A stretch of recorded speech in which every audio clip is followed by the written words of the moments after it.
Halo Sobat Mantra, kembali lagi di Mantra Dunia. Apa kabar kalian semua? Semoga selalu dalam keadaan baik dan sehat ya.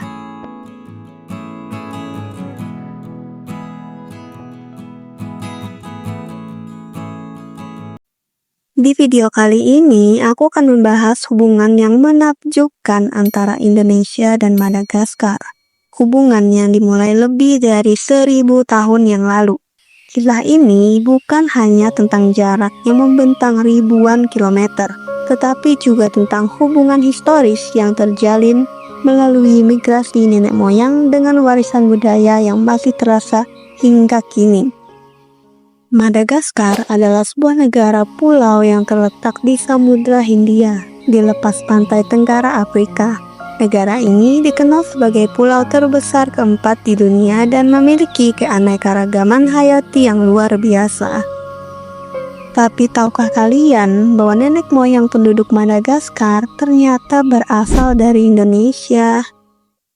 Jadi, ada penelitian yang dilakukan oleh ahli genetika dan linguistik menunjukkan bahwa sekitar 1200 tahun yang lalu, sekelompok pelaut dari Nusantara yang diduga merupakan orang Banjar belayar dari Kalimantan Selatan ke Madagaskar. Dan juga ada orang Bantu yang berasal dari wilayah Afrika Selatan juga berimigrasi ke Madagaskar dalam periode yang sama. Perpaduan antara orang Austronesia dan orang Bantu menghasilkan bangsa Malagasy, di mana orang Banjar merupakan campuran dari suku Melayu dan suku Dayak Manyan sejak sekitar 1500 tahun yang lalu. Profesor Roger Blanc, seorang ahli bahasa, menemukan bahwa bahasa Malagasy memiliki banyak kesamaan dengan bahasa Dayak Manyan dari Kalimantan. Penelitiannya ini dilakukan sejak tahun 2000-an dan menunjukkan bahwa 50-60% kosakata bahasa Malagasy berasal dari bahasa Austronesia, seperti bahasa yang ada di Indonesia. Contohnya nih, seperti kata ulun dalam bahasa Dayak Manyan mirip dengan kata olona dalam bahasa Malagasy yang artinya orang. Dan juga ada kata andrau dalam bahasa Dayak Manyan mirip dengan kata andro dalam bahasa Malagasy yang artinya hari dalam bahasa Indonesia. Jadi sob, para pelaut dari Nusantara ini membawa beragam bahan pangan selama perjalanan mereka melintasi lautan.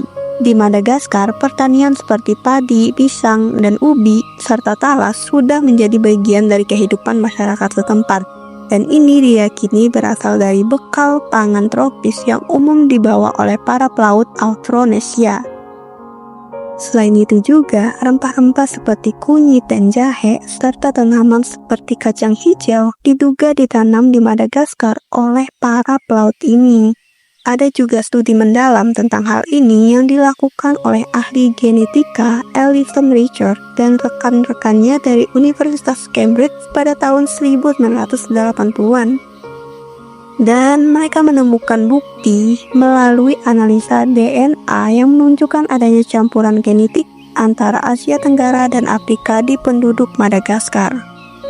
Tanaman Asia seperti padi dan kacang hijau lazim di Pulau Madagaskar dan Komoro, tetapi langka di Afrika.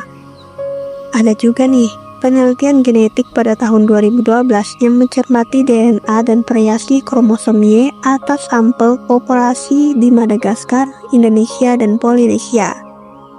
Dan ditemukan bahwa penduduk Madagaskar kini melacak nenek moyang mereka kepada 30 perempuan yang datang dari Indonesia sekitar tahun 830.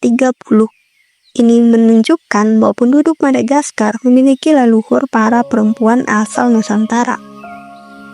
Diduga, Madagaskar dihuni oleh populasi perintis yang kecil tetapi efektif. Diperkirakan hanya berjumlah sekitar 30 perempuan, sebagian besar merupakan keturunan Indonesia 93%. Ada juga nih bukti lain yang menunjukkan kemiripan antara Madagaskar dengan suku di Indonesia, yaitu tradisi membersihkan tulang leluhur juga hadir di kedua budaya. Contohnya di suku Dayak, tradisi ini disebut dengan upacara tiwah, di mana tulang orang yang sudah meninggal dibersihkan dengan upacara adat tertentu. Di Madagaskar ada tradisi serupa yang dikenal sebagai pamadihana atau perbalikan tulang. Ritual ini dilakukan sebagai bentuk penghormatan kepada leluhur mereka.